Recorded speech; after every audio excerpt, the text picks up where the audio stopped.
All right, welcome back to another Victoria Events with Caleb Shaw. It is Monday, August 7th. My next guest is already distracting me when I'm trying to be serious and get going, but I'm glad to have her anyway. For those that don't know who you are, please introduce yourself and let them know who you're here with. I'm Meridith Byrd, and I'm the manager of the Victoria Farmers Market.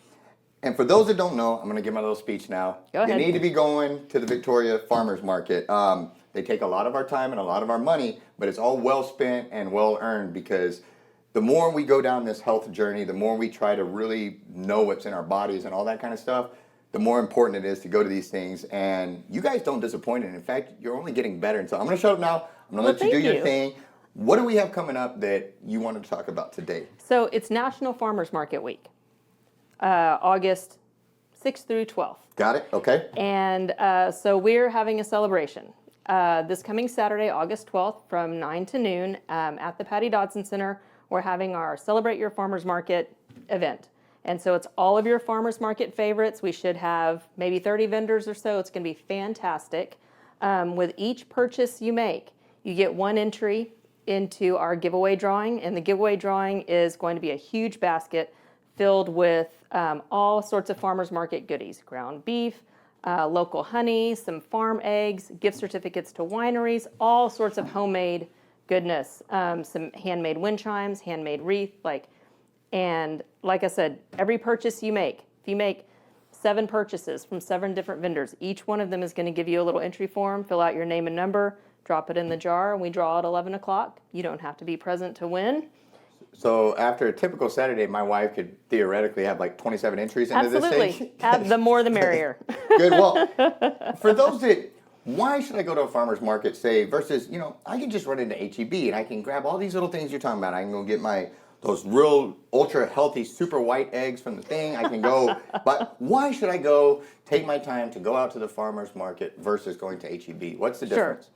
Well, I'm gonna bring this back to why National Farmers Market Week was created, and it was created by the USDA in 1999 to highlight the role that farmers markets play in our nation's food supply. And so I don't have to preach to you about the importance of a local food supply, because we were proven to be valuable during COVID and again during Winter Storm Uri, when trucks could not make it to town to restock store shelves. And now that's, that food in a grocery store, in your typical retail store, will travel over 1,000 miles from farm to shelf. Food at a typical farmer's market travels less than 100 miles. Most of our vendors are within about 30 miles of Victoria. We do have some that are further out, but that the fact that, we've faced in the last handful of years 2 times when our stores have run out of food. And so the importance of a local food supply in, keeping our community stocked with food. And now let's talk about conventional farming, factory farming versus a local small farm. You and I were talking before the show about the taste difference in a farm-raised egg versus a conventional egg that's, gotten from a giant factory farm. And what we've been programmed to think is the normal, clean, like the good egg. Yeah. I thought that my wife practically had to hit me with a frying pan to talk me into eating one of those, what I thought was a gross brown egg. I'm not touching that. I want the healthy store-bought white egg. And I was just completely wrong, so wrong. And I was wrong about everything. And that same analogy goes from the eggs to chicken. You go buy the chicken. It's such a night and day difference in that chicken tastes so different that the next day we reheated it and it still tasted better than store-bought chicken the first time. It's really mind-blowing. And then when you kind of start looking, and Tiffany, I get excited about this stuff, but she watched some little deal the other day about hamburger meat in the store. And they took a random sample of just hamburger meat in a grocery store. And there was some ridiculous amount, 127 different DNAs different or animals. Something Yes. That was a lot of DNAs in a hamburger patty, and that kind of grossed me out. And the more I've kind of started looking behind the curtain at the big box stores and all of that, it's kind of gross. And we have been programmed over the years to think that is the normal and that is the healthy, while our health is going this direction. Right. it's the farmer's market that you need to get out there where you know what's going in. You know, like you can talk to those guys and they say, this is what I feed my animals. Absolutely. And a lot of them will even let you come out and look at the, and sorry, I They get all excited. I start taking all your talking points here. about this to customers. And let me be the first to say, hey, you know, I spend tons of money at HEB. You know, it's not that it's not off the shelf yet. We still do too. Absolutely. Yep, absolutely. But you know, if you think about getting what you can from the market, produce, meats, eggs, honey, you know, stock up on what you can, and then supplement with a retail store. That, you know, that makes a ton of sense. So you're not going to find everything that you need at the farmer's market, but we do have. Even though it's super hot and has been all summer, we still have a little bit of produce. We've got okra, loves the heat. Peppers, that's what I was love going to ask. the heat. With this heat, has there been any change in y'all's volume of stuff? Because I know our chickens are having a hard time laying eggs right now. We still have eggs. We have a little bit of produce. We're not going to have a ton of produce until things cool down and the fall gardens can start producing. But right now we do still have a smattering of vegetables. We always have a good selection of meats. That was a good word. It's a good word. Smattering. Your SAT word for the day. Sorry, so I we'll just call that have, one. like you mentioned, chicken, beef, pork, Gulf fish. We sometimes even have lamb. Fish is another one. Local honey, and then all kinds of homemade breads and pastries, pickles, salsa, all sorts of things. And good stuff. Yes. Good stuff. And you guys, again, you do a phenomenal job. I appreciate your passion for it. My wife loves going up there. All the vendors are so kind to them. They always hook Truman up with little 3 or 4 of them. One of them, Mr. Henneke, gives him a feather all the time. There's another young lady that gives him a cookie all the time. Like, Truman knows where his bread is buttered when he goes there. Yes. And the last thing I'll say is, you know, one of the reasons I didn't want to go initially is because I thought it was going to be like a carnival. You know, when you're walking and people are down both sides and you don't want to make eye contact with anybody because they're going to grab you and you have. It's not like that. And in fact, I enjoyed all the conversations and getting to, you know, I talk a lot. I got to meet all the people and do all that. And it's really truly one of those things. The more I have gotten to know and invest in it, the more I am grateful that we have that in our community. And I hope others will really, really, really realize that the white egg is the wrong egg. Like, go get the brown egg from the farmer's market. Like, that's what you want to do. Well, that's where you want to be. And am I forgetting anything? You know, I really just wanted to say that the community as a whole and the greater Victoria area is really supportive of us. And we're so grateful. This means so much to these local farms, these small businesses that rely on this market. And we're open twice weekly all year round. Wednesdays and Saturdays, we open at 9 o'clock. That's crucial to have a set, regular schedule, a year-round schedule to help these farmers and small businesses grow their businesses and sustain their livelihoods. And so we're so grateful to Victoria for supporting us. And I do want to plug our event again. Absolutely. Along with that giveaway we have this Saturday. Yep. We have a seed swap.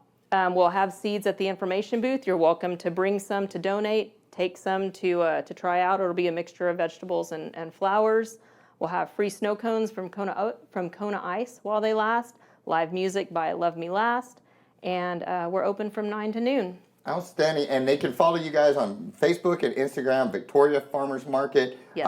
And if they have any questions, they can message there. You guys are very responsive, all that stuff. Anything I'm forgetting?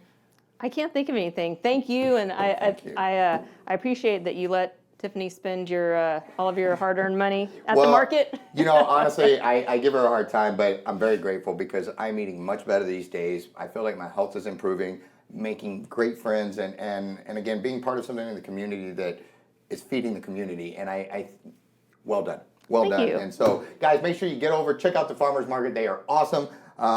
Anything else? Nah, I think you got it. No, I got it. We'll be right back with the next guest.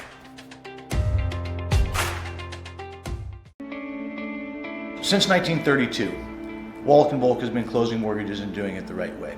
The reason why the Volks opened up a bank at the height of the Great Depression was because the bank needed to be opened at the height of the Great Depression. And it was good for the community at that time. A lot of the banks were going under. In order to keep that community sound and stable, it was something that they did. I think that says something about who Wallach & Volk was 85 years ago. And the only way you get to continue to do it is if you consistently do it great. And we plan on doing this for another 85 years.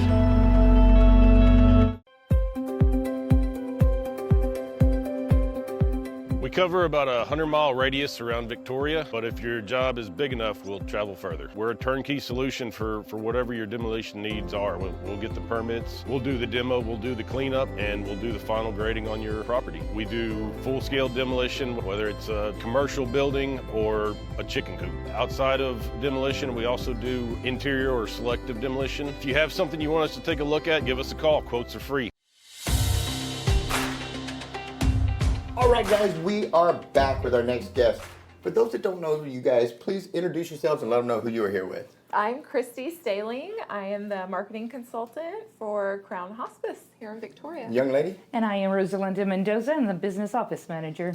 So for those that don't know, what is Crown Hospice and kind of what is its mission? And you know, I'm going to ask you a question that I'm going to answer before you get a chance, but I just, you know, our personal experiences with hospice, you know, it generally, in our lives, it came at a time when it was a hard time with my grandmother, and her health was quickly declining, and she was getting close to end of days. And you guys came in and really just, when we needed help the most, because our emotion, that was our grandmother, all these things, you guys kind of came in and did a lot of the heavy lifting in a sense of comfort. And just, that's the best word that I can think of to come with right now. And because it's the worst of times, the absolute worst of times, but you guys brought a sense of peace and a sense of comfort when we needed it the most, when as a family we were kind of scattered and you don't know how to process all this stuff and everything's happening very quickly and you're just kind of, you know, what do you do? And you're watching a loved one deteriorate and all this and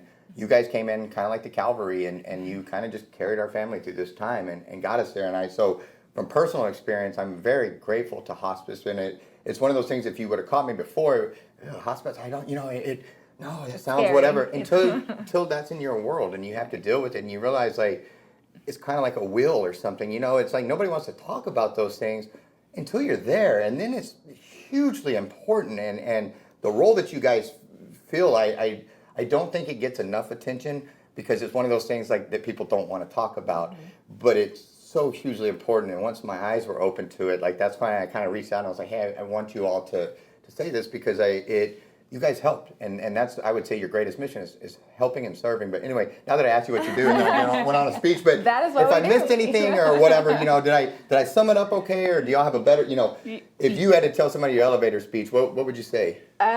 So yeah, we're a Christian-based company, Crown Hospice is, and that exactly what you just said is what we do. We come in and provide quality of life and comfort, not only to the patient, but also to the family at the end of life. And, you know, we meet our patients where they're at, be it at home, in a nursing home, assisted living. And how do one, you know, that first step is often the hardest one to take, because it's like, you know, I dragged my feet for years on a will because something about going to do a will felt like it put a target on my back or something, you know, but that was actually being an adult and being responsible and doing what I should have done as the leader of my home and a father and all those things. And it took me forever to do it. I would argue that this is probably one of those same things where by the time everybody walks into you all's door, the wheels are in motion on things and everybody's stressful and kind of panicked and you know, when is the appropriate time to kind of get ahead of these things, or how does that kind of work? You know, is it an as it is needed thing, or is this something we should prep for in our life? Like as we get older, like should we have these arrangements? This is a new world to me, but I know how valuable it is, and so I kind of, you know, I guess my question is, how do people break that invisible barrier where they're nervous about talking to you guys, or you know? Just education. I mean, it's not having the conversation or the consultation about hospice isn't, I mean, your loved one may not even be appropriate for services, you know, it may be something that's going to come later down the road. But, you know, just have the conversation. We're here to educate the public on what we offer and how things go. And that doesn't necessarily mean that you're appropriate, but you may be later. It's just. And y'all can tell us that, you know, Yeah, whether it is absolutely. or not. And so, you know, like a lot of things, the hardest thing I would guess is just that first conversation. Yeah. You Right. know, And everybody thinks like it's like the end, you know, like we have patients, you can have them on for months, you know. Ours was a longer, you know, it was Yeah. several months, and you guys were there through the whole process, Yeah. you know, and it really, sometimes we thought my grandmother liked y'all more than us. She really gravitated towards you all's comfort and your care and that you gave her. And again, it relieves such a burden off the family. You know, of course, those feelings are all still there, but you're able to focus on that.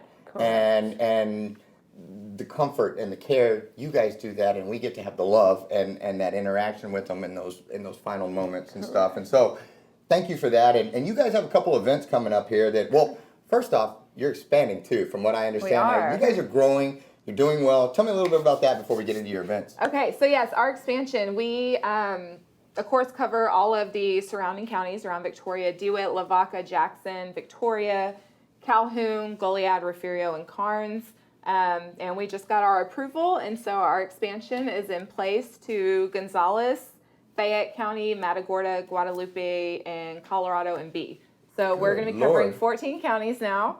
Well done. Yeah. Well done. We're Well, excited. you should. I mean, I already see on you all's Facebook page, you're all over the place. Oh, yeah. You know, I see you guys in different little communities and different places all the time. And so that's really exciting to be able to provide that care because, again, it's one of those things nobody talks about, but to have it when you need it is hugely important. And so congratulations on that. Growth is huge, and that's really exciting. And then this Thursday, you guys actually have something coming up. Talk to me a little bit about what's this Thursday. So we always want to get the community involved, right? Because if you don't know about us, then you're not going to call us, right? So we Very always true. want to be involved with our community. And so we always have a community bingo the second Thursday of the month. So that's this Thursday. It's open to the public, and it starts at 2, ends at 3. They come, they enjoy, have a little snack, play a little bingo, and then we get to tell them our stories and share and give a little bit of our love to them. Well, that sounds good. And who doesn't like bingo? When you Right. come in there, Who I mean, that's Who doesn't love Can bingo? you guarantee I win if I go? That's usually the problem because I don't never know, win. but, So, you know, all right, we'll talk nobody- afterwards. Maybe I can buy nobody- you. yeah. We'll see what we can do. But that's this Thursday, community bingo. Where is that at if they want to do it? It's going to be at our office. It's at 1406 East Red River Street. Now, if I recall, if I go put in Crown Hospice, does it still pop up a different address? No, it Is got it changed. fixed now? It's well, fixed. Oh, one yeah, because time, last time you came to the I office. came and I was Yeah. sitting at the wrong place, and I was like, I Yes, can't find yeah, everybody, yes. but that's been updated, huh? It has been Good to go. updated. Yes, Outstanding. sir. Outstanding. Right. So they can go to you all's location this Thursday, 2 to 3, win at some bingo, meet everybody, see what's going Have a on, little ask any lunch. questions, and just have fun. Yes, Yeah. yes. Good. And then that is just one thing. You guys also later in August have something else coming up. Talk to me. We do. So we are having our first annual health and wellness fair. It's going to be at our office also. That's going to be August 24th from 10 a.m. to 2 p.m. Of course, open to the community. And if anybody would like to RSVP, everybody that RSVPs gets a free gift. So they can give us a call at 361-575-5900 to RSVP. Now, let's say I have not Yes. been worrying about my health or my wellness lately, and I'm just new to kind of this whole deal. What in the world is a health and wellness fair? So we're going to have several different vendors out. I do not actually have the full list. I know DTAR Hospital is going to be there. We Still a work in progress. But Yes, kind of we've got- overall, though, like what is the general, like, you know, we're going to be walking through and it's a bunch of healthcare providers and all of that? Just local healthcare providers, just so that the community is able to come out and meet with everybody, see what services are available here in Victoria. Well, and right now, piggybacking off of our last guest with the farmers market, is we're really trying to go down this health journey. And what's sad is I kind of think as a nation, we're getting more and more out of shape. We're getting more and more obese. We are feeding ourselves more and more processed foods and all of these things, which has a direct result on our health. And I would argue speeds up, everything when we should be slowing it down and enjoying our quality of life. And so with this health and wellness fair, this is something that I could come through and I could find all these, health and wellness, like it's smacking you right there in the face, and so this would be a good opportunity to go and get that health journey and kind of touch base with different people and find out some of our local, healthcare personnel. We have some good people here in town. Everybody says, go out of town, We do. but we have some good quality healthcare here and some good people. And so, and you get a free gift with RSVP. Now, when you say you're wanting RSVPs, are you looking for vendors? What are you looking for? For the community, the vendor list, that is all still in process, but yeah, I think. Cool. So community just as a members- community member, Yes. we want to go Yes. try to get in there and RSVP. Yeah. Yes. Outstanding. So what is the best way for us to find you guys, to keep up with all the stuff you're doing in the community, or to reach out with any questions? Facebook. Find us on Facebook. Good deal. Crown And that is Hospice. Crown Hospice, and you Yes. guys are very responsive. You answer it. Yes. Or you can always call our office at 575-5900. Outstanding. Well, ladies, is there anything that I'm forgetting to tell everybody? No, I think don't you think covered so. it all. Well, I'm sorry I asked you all to come on, and I do most of the talking, but it's because I'm grateful, and again, if I hope you all know that the role that you play in people's lives is important, and Thank you.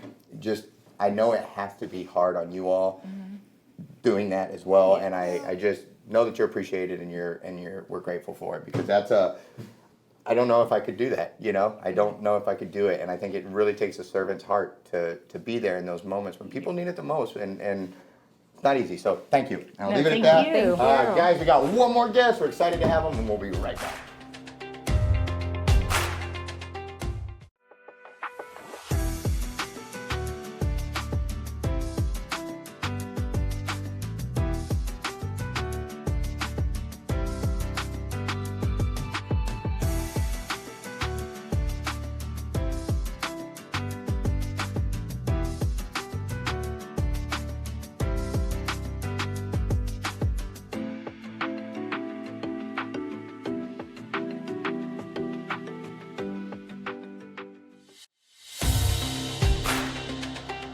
All right, guys, we are back. I'm excited to have this next guest on. He's new to the show, but we've had the organization on before. But for those that don't know, my brother, if you wouldn't mind, please introduce yourself and let them know who you are here with. Awesome. My name is Brashad Young. I am the Community Outreach and Education Coordinator for Hope of South Texas. We're a child advocacy center here in Victoria. Now, I know there's different organizations and groups in town that do different things involving kids and stuff like that. What is it that kind of sets you guys apart and makes you your own unique organization that's kind of special to yourselves? Yeah. So there's several groups. People know Gulf Bend, of course, they're the professionals for behavioral health. There's Mid-Coast, they work with families and domestic violence and substance abuse. And then we, Hope of South Texas, we're actually a child advocacy center.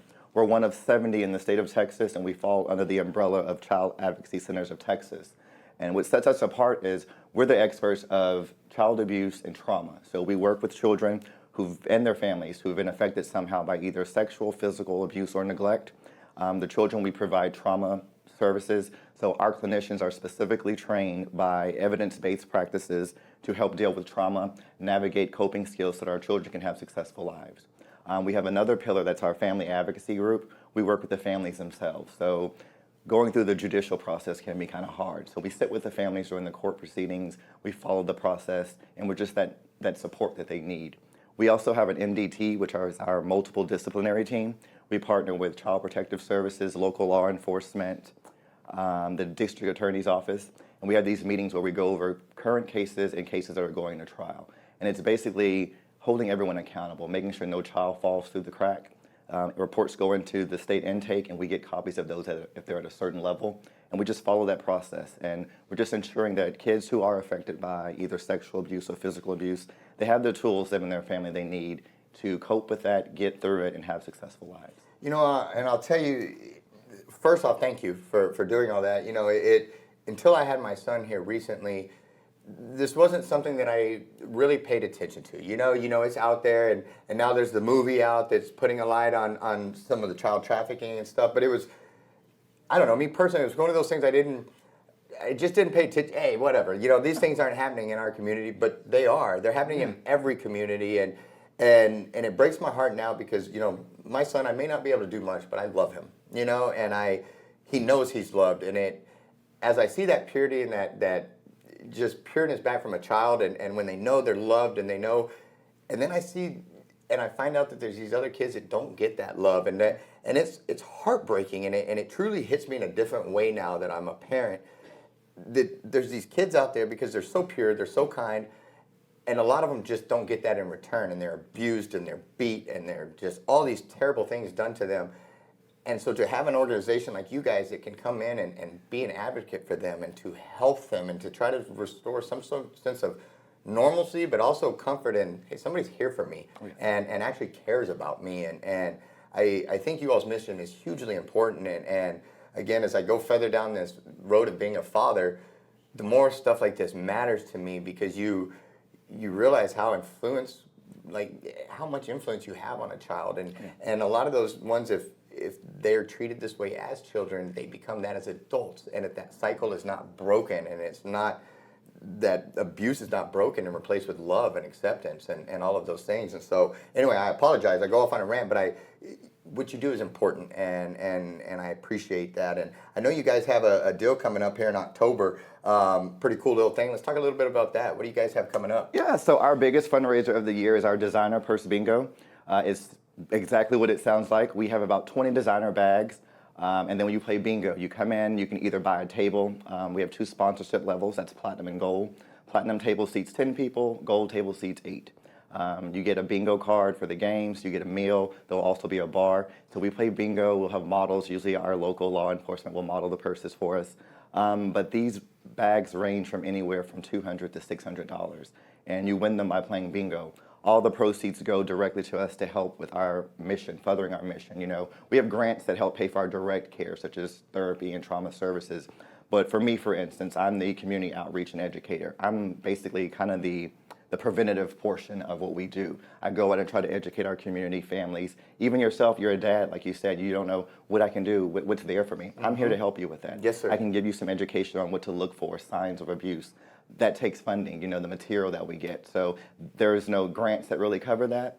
So the bingo helps a lot with what we do in the community and our outreach efforts. Absolutely. Well, man, I think it's hugely important. If somebody wanted to be a part of your organization or volunteer, are you guys accepting that, or how does that work? If I see this segment and I'm like, yes, I want to support this mission, I want to be a part of it, how can I do so, or what do you guys need from the community? You know, obviously the fundraising and those things, but what else can the community do to support your mission? Most definitely. We're always looking for volunteers. For Purse Bingo, we'll definitely need volunteers, but we have several events throughout the year. We have several projects that we work with. I am actually over most of our volunteers, and then even our interns, one of the therapists help with them. And so we bring them together. We do a training where we train volunteers and our interns both on what the CAC is, the model itself, signs of abuse, and then we train them in a way that they can also go out and train people to learn about abuse, recognizing and reporting it, especially mandated reporters. In the state of Texas, if you're an adult, you're a mandated reporter. People don't realize that. So I take that opportunity. If you don't know, hey, come to my church, come to my organization, tell us what it means to recognize signs of child abuse and how to report it. And break that cycle. Break the cycle. Yes, sir. Yes, sir. Is there anything I'm forgetting to tell the people? I think that's it. Just October 9th is our Designer Purse Bingo. In April, we have a kickoff. April is Child Abuse Awareness Month, so we have a lot of events done then. But like I said, we need volunteers year-round. So for Designer Purse Bingo or anytime, right now is the time to come in and get on board and volunteer with Hope. Absolutely. Well, brother, we appreciate you. Thank you so much. Make sure your events in the future, you let us know so we can support it and get you guys some backing out there. Again, for the kids, thank you. I appreciate what you do. Guys, thanks so much for tuning in. We're grateful to all of our sponsors, each and every one of them. Thank you to our great guests. And I want to thank the crew today. I'm grateful for them too. I appreciate everybody. I'm thankful to be a part of this. We'll see you next week. Thanks so much for tuning in to Victoria Events with Caleb Shaw. Make sure you comment down below, like the post, share the post. It really helps the algorithms. If you haven't done so already, make sure you follow our page.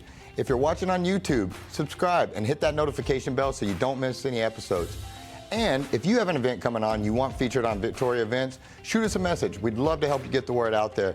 Lastly, make sure you support our sponsors. We could not do this show without them, so we're very grateful. Thanks so much, Victoria, and we'll see you at the next one.